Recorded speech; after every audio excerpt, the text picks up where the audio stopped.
Yeah, Professor, good afternoon. I'm an MDM student. Okay.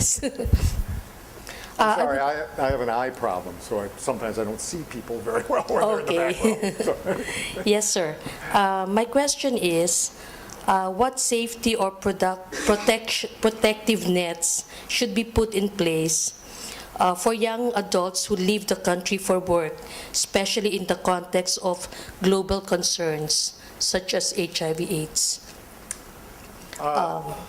Do you think we should have responsibility for minimizing the risks that they take when they go abroad?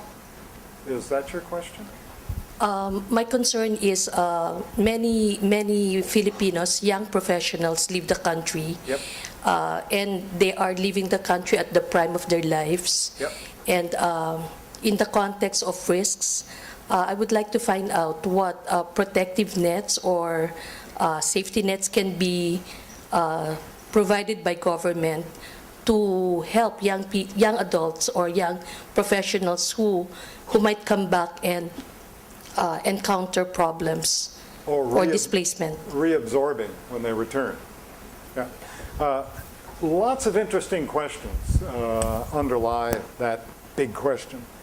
One of them is the question whether the out-migration of these younger adults is necessarily on net a drain.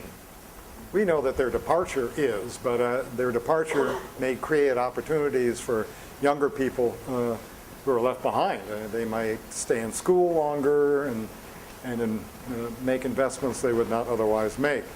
And the World Bank and others now are exploring those offsets to see how significant they are. That's one. Number two, there's been lots of conversation, but not much empirical bite on the question, what impact does immigration have on eroding or reinforcing corruption and bad government in the sending countries?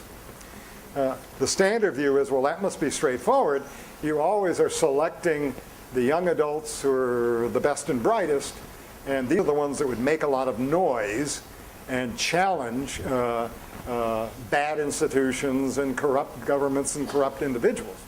And that surely is true. But it's also true they then go abroad and they have resources and voices to speak louder.